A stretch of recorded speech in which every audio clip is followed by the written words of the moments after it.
Comment Bruce Lee est-il mort? On dit que c'était un couple. On dit qu'il les a contrariés à cause de son succès dans l'industrie cinématographique et de la diffusion des arts martiaux dans le monde entier, ce qui a provoqué la colère des triades. La mort tragique de Bruce Lee à l'âge de 32 ans a laissé un héritage nimbé de mystère. Pendant des années, Chuck Norris, son ami de confiance, a gardé le silence sur les véritables circonstances de son décès. Cependant, un retournement de situation inattendu survient.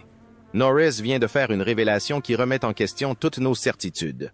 La mort de Lee était-elle un simple accident tragique? Ou une vérité plus sombre se cachait-elle derrière cette disparition? Rejoignez-nous pour découvrir les révélations de Chuck Norris et percer le mystère des derniers instants de Bruce Lee. Bruce Lee et Chuck Norris étaient inséparables à l'époque. Leur amitié était aussi forte qu'un short en spandex après une séance de musculation intense. Tout a commencé lors d'un tournoi de karaté en 1967, le championnat américain de karaté. Norris dominait ses adversaires et remporta la victoire. Pendant ce temps, Bruce était là, fidèle à lui-même, exhibant ses mouvements dévastateurs lors d'une démonstration. Après l'événement, les deux virtuoses des arts martiaux se mirent à discuter. Ils réalisèrent qu'ils avaient énormément de points communs. Une passion pour le combat, une soif insatiable de perfectionnement et sans doute un goût partagé pour les coups de pied spectaculaires et les répliques cinglantes. En un clin d'œil, ils s'entraînaient ensemble dans le jardin de Bruce, comme deux enfants dans une cour de récréation. Bruce était toujours avide d'apprendre de quiconque pouvait lui enseigner quelque chose de nouveau. Norris l'a convaincu de s'entraîner aux coups de pied haut, lui montrant à quel point ses coups pouvaient être dévastateurs s'ils étaient portés à la tête.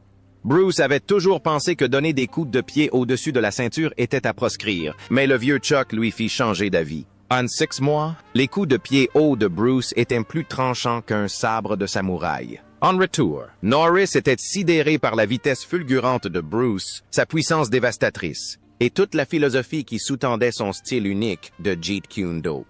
Le Jeet Kune Do, c'était avant tout la fluidité et l'adaptabilité, sans se laisser freiner par les limitations des arts martiaux traditionnels. Son nom signifie « la voie du point intercepteur ». Norris a appris tout ce qu'il pouvait de ce petit génie, impressionné par son humilité et sa générosité en tant que professeur. Il disait que Bruce l'avait inspiré à développer ses compétences et à atteindre de nouveaux sommets. Et après avoir remporté le titre, le promoteur m'a présenté à Bruce. On a donc commencé à parler de nos philosophies, des arts martiaux, etc. Bref, on logeait tous les deux au même hôtel, l'Americana, à New York, et on s'est mis à marcher vers l'hôtel. Ces deux-là étaient comme des frères, se poussant mutuellement à se surpasser. Puis, en 1972, Bruce a appelé Norris à l'improviste. Il avait connu un succès fulgurant à Hong Kong avec ses premiers films et voulait passer à la vitesse supérieure. Il a confié qu'il préparait une scène de combat inédite pour son nouveau film et qu'il souhaitait que Chuck soit son adversaire à l'écran. Norris lui a répondu « Pas besoin d'en dire plus, mon pote ». Et peu de temps après, le voilà parti pour Rome tourner La Fureur du Dragon, sous la direction de Bruce. Le combat épique au Colisée entre Bruce et Norris est une légende vivante. Ces deux-là se livraient un véritable duel acharné. Sans retenue, ils ont déployé leurs styles respectifs à la perfection. Norris, avec sa force brute et son énergie inépuisable. Bruce, avec son agilité et sa vitesse hallucinante. Même après l'interruption brutale du combat spectaculaire de Bruce Lee, Norris a rendu hommage au génie de son ami. Il a déclaré que Bruce était un véritable phénomène qui avait révolutionné les arts martiaux et le cinéma. Plus encore, c'était un homme humble et attentionné qui l'avait inspiré à se surpasser. Le lien qui unissait Norris à la famille Lee ne s'est pas arrêté là. Chuck Norris a finalement évoqué ce qu'il pense être arrivé à son ami Bruce Lee. C'était lors d'une convention de BD à San Diego, il y a des années, où Chuck faisait une démonstration d'arts martiaux pour les fans. Chuck connaissait Bruce sur le bout des doigts. Il était très proche de lui et de la famille Lee. Il était parfaitement au courant des problèmes de santé de Bruce et de ses entraînements intensifs. Bruce a essayé de soulever des poids trop lourds et s'est fait une hernie discale. Il a été hospitalisé pendant 3 semaines. Le médecin a même dit qu'il ne savait pas s'il pourrait remarcher un jour. D'après Chuck, Bruce s'entraînait toujours beaucoup trop intensément à la salle de sport, cherchant à se muscler comme si c'était son métier. En 1968, il s'est gravement blessé au dos en faisant un exercice appelé « Good Morning », qui consiste à se pencher complètement en avant avec un poids lourd sur les épaules. Il s'est rompu une hernie discale, ce qui l'a mis KO. Les médecins ont dit à Bruce qu'il ne remarcherait peut-être jamais correctement. Mais vous savez, Bruce, cet homme était têtu comme une mule. Il n'a pas vraiment écouté les conseils du médecin de se reposer pour récupérer. Non. Bruce a repris ses entraînements intensifs. Chuck dit que Bruce était incapable de rester en place et de laisser son corps se reposer. En plus de tout ça, Bruce avait un métabolisme de feu. Il cherchait constamment à prendre de la masse musculaire, alors il engloutissait des tonnes de protéines, de vitamines et de compléments alimentaires improbables comme le ginseng et la gelée royale. Chuck pense même que Bruce était carrément accro à ces trucs pour se donner un coup de fouet. Et puis, il y avait le problème de l'eau. Bruce était obsédé par l'élimination des toxines. Alors, il buvait jusqu'à 10 litres d'eau par jour. Bruce prenait l'hydratation au pied de la lettre. Bref, nous voici en 1973, à Hong Kong, où Bruce se prépare pour son nouveau film, Le jeu de la mort. Il travaille avec une actrice nommée Betty Ting Pei, qui est aussi, vous le savez, sa maîtresse. Bruce est pris d'un terrible mal de tête, alors Betty lui donne un de ses analgésiques sur ordonnance, qui, à son insu, contient de l'aspirine. Bruce était allergique à l'aspirine et le mélange de médicaments, de compléments alimentaires et de la quantité excessive d'eau qu'il buvait a provoqué une réaction grave dans son organisme. Selon Chuck, cela aurait entraîné un œdème cérébral massif, interrompant la circulation sanguine et l'oxygénation de Bruce. Pour ceux qui suivent, un œdème cérébral se produit lorsque les vaisseaux sanguins du cerveau gonflent anormalement. Ce gonflement comprime les cellules cérébrales et peut rapidement devenir mortel sans traitement. De nombreux facteurs peuvent en être la cause, comme les traumatismes crâniens, les surdoses, etc.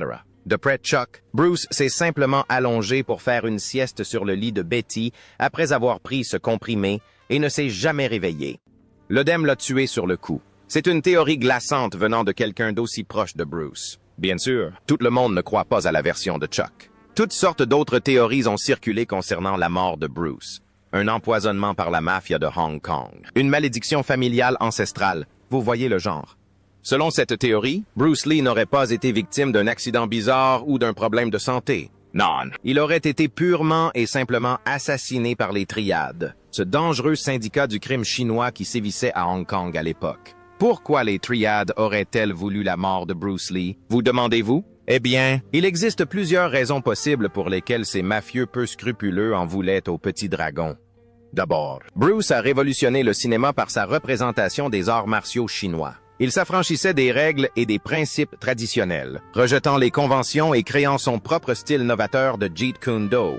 Cela a suscité des remous, notamment parmi les maîtres sifu traditionnels de Hong Kong, supposément liés aux triades. Ils considéraient l'approche New Age de Bruce comme un affront à leurs coutumes et arts ancestraux. Aucun respect pour les anciens maîtres, selon eux. Des rumeurs circulent également selon lesquelles les triades réclamaient une part des millions que Bruce amassait grâce à ses films à succès.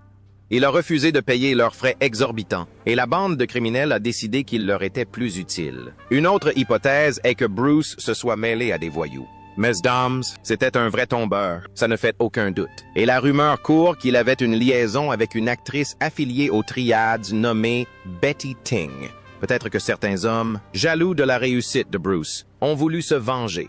Alors, comment les Triades ont-elles pu éliminer Bruce? La théorie la plus répandue est qu'elles ont utilisé une technique d'arts martiaux redoutable appelée le Dim Mak, ou touche de la mort.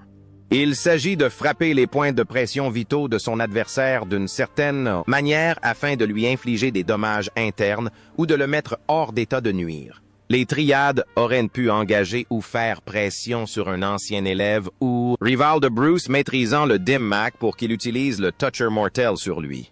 Peut-être l'ont-ils empoisonné ou drogué pour en faire une cible plus facile. Certains indices corroborent cette théorie. Bruce avait reçu de nombreuses menaces de mort avant son décès, probablement de la part des Triades. Il portait également des marques étranges, notamment des ecchymoses et des traces d'aiguilles, au moment de sa mort, la signature des assassins de Dim Mak.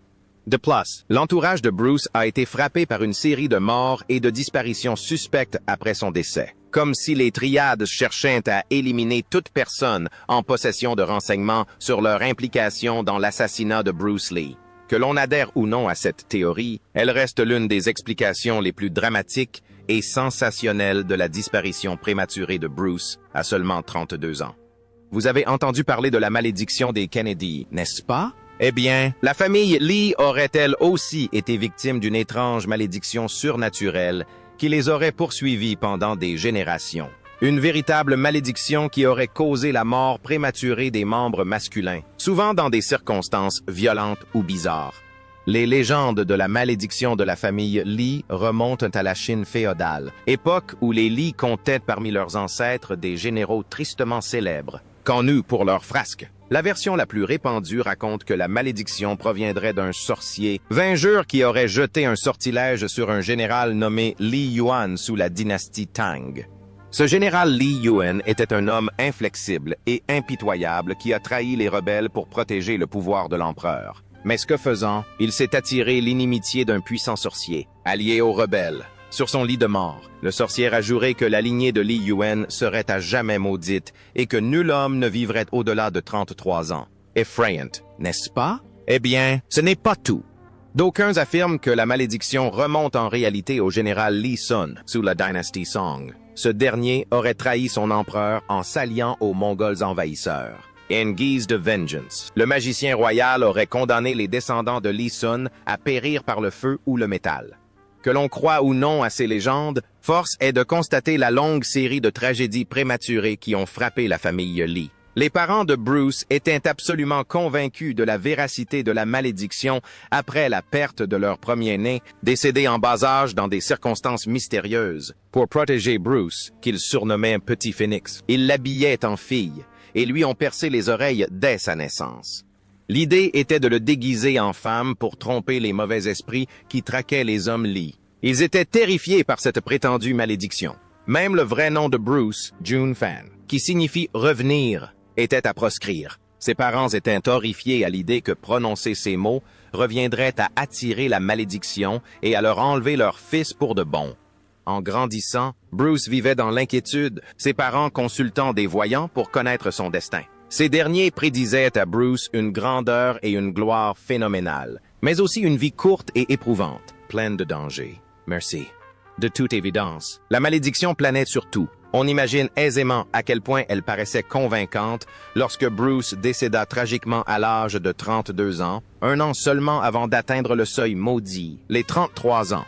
Le fait qu'il soit décédé des suites d'un œdème cérébral sévère n'a fait qu'alimenter les rumeurs, rappelant le décès de son grand-père, lui aussi victime d'un œdème cérébral. La théorie de la malédiction a gagné en popularité après la mort accidentelle du fils de Bruce, Brandon, à l'âge de 28 ans, lors du tournage de The Crow.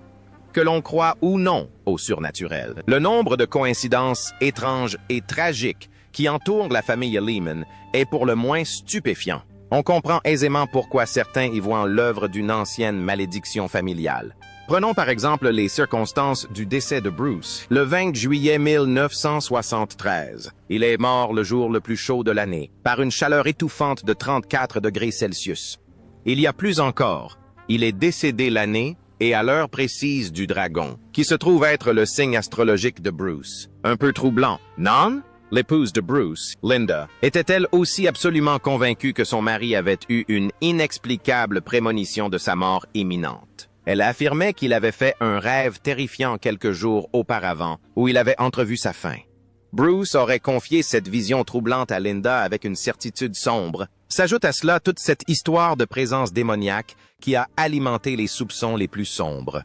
Bruce avait parlé et écrit de son sentiment d'être tourmenté par une sorte d'entité ou d'esprit malveillant qui le hantait. Il semblait même dépeindre ses luttes surnaturelles dans des films comme La Fureur du Dragon et Le Jeu inachevé de la mort.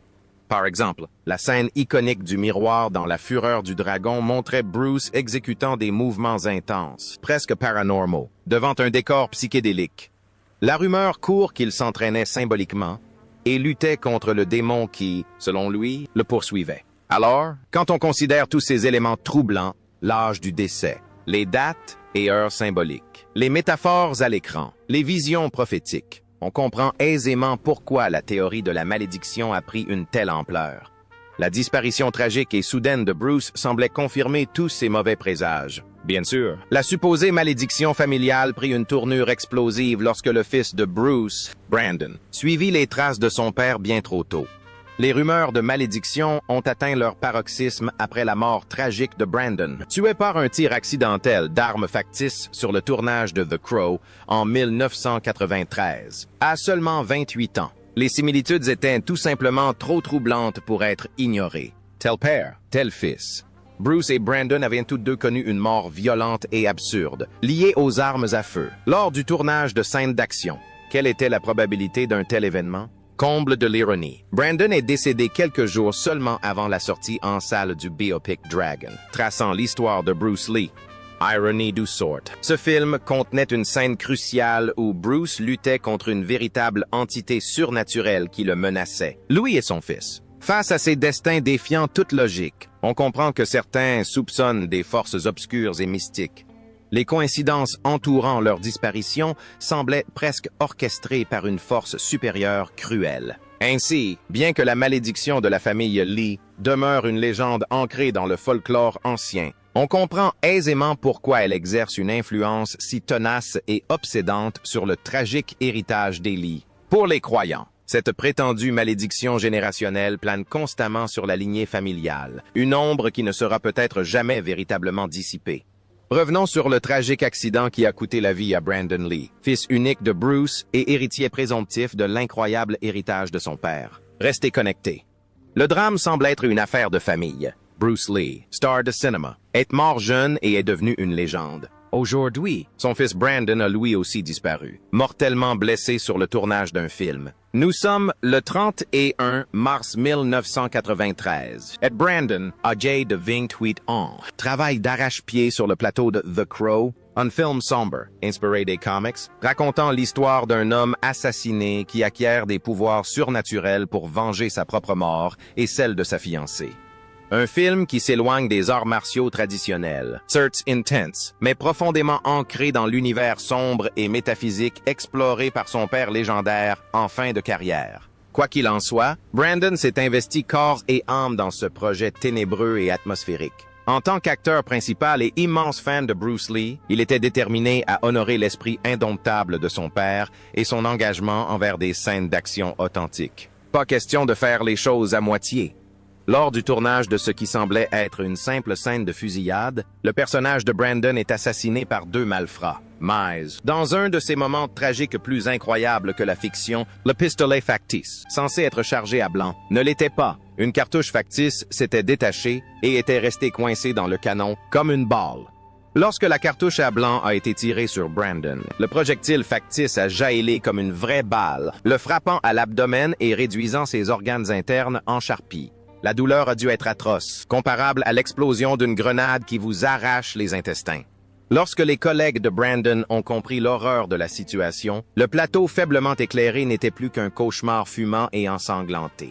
Le corps inerte du jeune acteur était secoué de violentes convulsions, tandis que l'équipe s'empressait d'appeler les secours, mais les dégâts étaient catastrophiques. Il a lutté pendant quelques heures atroces au bloc opératoire avant de succomber à ses blessures cette nuit-là.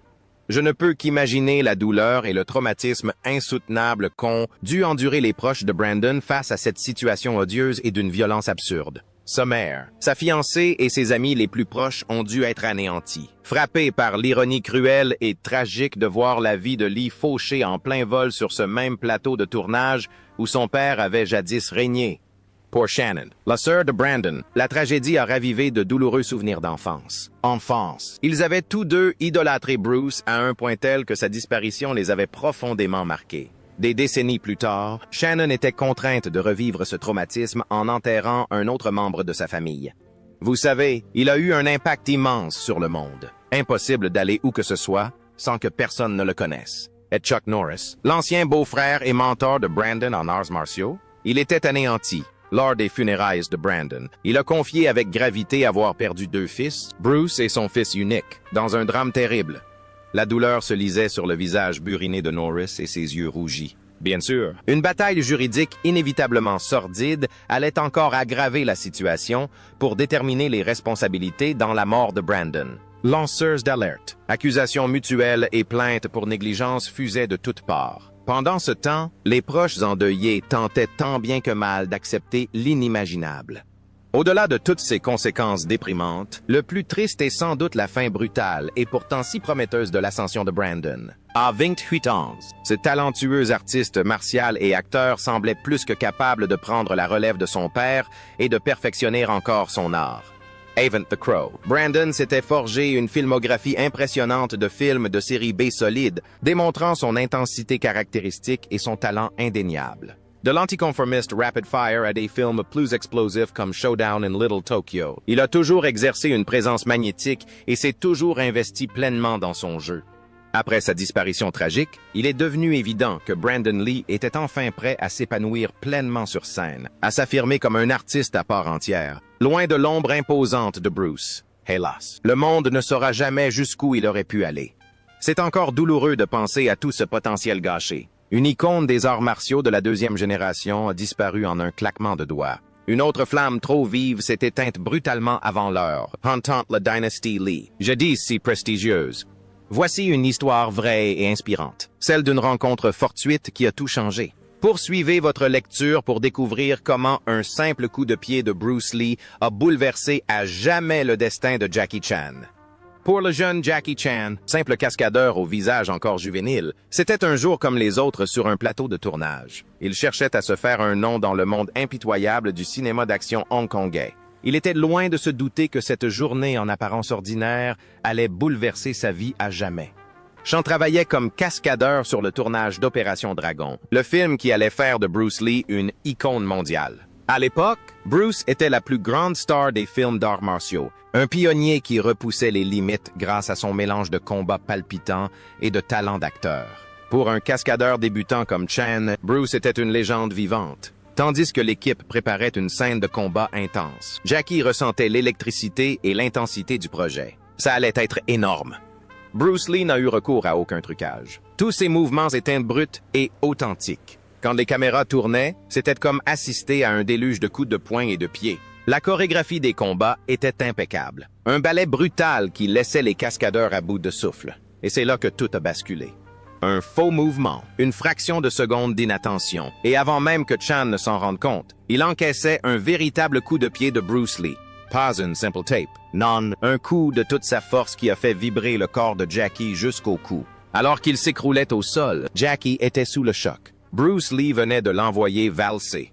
Il s'attendait à ce que le maître des arts martiaux ignore l'incident et passe à autre chose. Après tout, Chan n'était qu'un cascadeur anonyme dans l'univers de Bruce. Mais Bruce ne s'en est pas tenu là. Dans un moment qui resterait à jamais gravé dans la mémoire de Chan, le légendaire Bruce Lee s'est précipité vers lui, l'inquiétude se lisant sur son visage.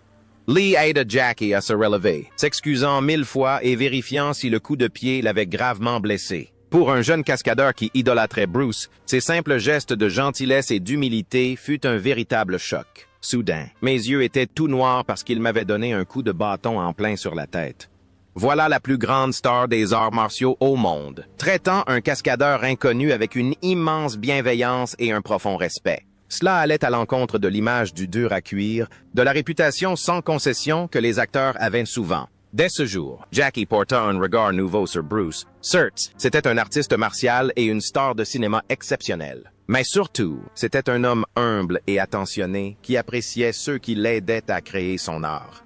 Dans les années qui suivirent, Jackie garda les leçons de ce coup de pied fatidique tout au long de sa vie. Passant des cascades au cinéma, il s'efforça d'imiter l'éthique et la ténacité de Bruce. À l'instar de son idole, Jackie s'engagea à réaliser lui-même ses cascades les plus spectaculaires, sans recourir à une doublure. S'il voulait percer dans le cinéma d'action, il tenait à offrir cette authenticité brute qui caractérisait Bruce.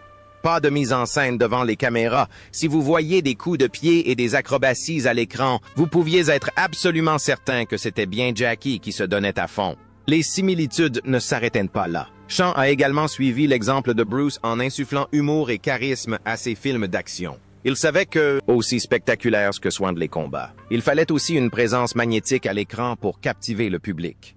La maîtrise des arts martiaux ne suffisait pas à faire de Jackie Chan une véritable star de cinéma. Au fil des décennies, sa carrière a pris son envol, perpétuant l'héritage de Bruce Springsteen en alliant cascades spectaculaires et humour irrésistible. Des films à succès comme Rumble in the Bronx et Rush Hour ont fait rire aux éclats les spectateurs du monde entier, tout en les laissant bouche bée devant leurs scènes d'action audacieuses. Même lorsque Jackie est devenu une figure emblématique du cinéma d'arts martiaux, il n'a jamais oublié ce moment d'humilité où Bruce Lee, plein d'excuses, l'a aidé à se relever. Si jamais son succès fulgurant lui est monté à la tête, il lui suffisait de se souvenir de ce simple geste de gentillesse de la part d'une légende du cinéma. Bien que leur collaboration sur le plateau ait été brève, Chan a sans aucun doute retenu les leçons de vie de Bruce. Il savait que, peu importe le talent ou la célébrité, il fallait toujours garder les pieds sur terre et être reconnaissant envers ceux qui nous aidaient à réaliser nos rêves. Tout comme Bruce, Chan tenait à tisser des liens étroits avec ses équipes de cascadeurs et son équipe technique. Lorsque l'impensable se produisit et que Bruce Lee décéda en 1973 à l'âge de 32 ans, Jackie fut aussi choqué que le reste du monde. Le roi du cinéma de Kung-Fu nous quittait bien trop tôt, dans des circonstances tragiques. Alors que les théories du complot allaient bon train concernant des tentatives d'assassinat et des malédictions surnaturelles, Chan n'a jamais cru aux rumeurs les plus farfelues. Il préférait se souvenir de Bruce comme d'un pionnier passionné et travailleur, qui avait tracé la voie qu'il souhaitait suivre. En Bruce, Chan voyait l'avenir qu'il espérait se construire. Une superstar mondiale des arts martiaux, capable de divertir le public tout en contribuant au rayonnement du cinéma et de la culture d'Asie de l'Est à travers le monde. Tous deux partageaient le même rêve, faire rayonner les arts ancestraux de leur héritage sur la plus grande scène possible. Au fil des années, Jackie Chan a consolidé sa place parmi les plus grandes stars du cinéma d'action au monde. Il n'a jamais oublié l'influence de Bruce Lee sur sa vie et sa carrière. Alors qu'il n'était qu'un adolescent naïf, victime d'une maladresse accidentelle sur un plateau de tournage, Bruce lui a inculqué les valeurs et l'humilité qui devraient guider chacun vers le succès. Bien que leur rencontre ait été brève, elle a été d'une importance capitale pour Chan. Ce jour-là, il fut témoin de l'action d'une véritable légende et découvrit que l'homme derrière le mythe était quelqu'un de vraiment exceptionnel. Dès lors, Jackie jura de raconter l'histoire de compassion et d'humanité de Bruce à tous ceux qui voudraient bien l'écouter. Le précieux héritage que Bruce Lee a légué à Jackie Chan dépasse de loin ses coups de pied et de poing spectaculaires. Il lui a donné l'exemple fondamental de la manière d'être un artiste martial et un interprète de génie tout en restant humble, respectueux et fidèle à ses origines. Quand deux titans comme Bruce et Jackie se rencontrent, même brièvement, des légendes naissent. Merci d'avoir regardé. N'hésitez pas à partager votre avis dans les commentaires ci-dessous. Pensez à liker et à vous abonner pour voir plus de vidéos.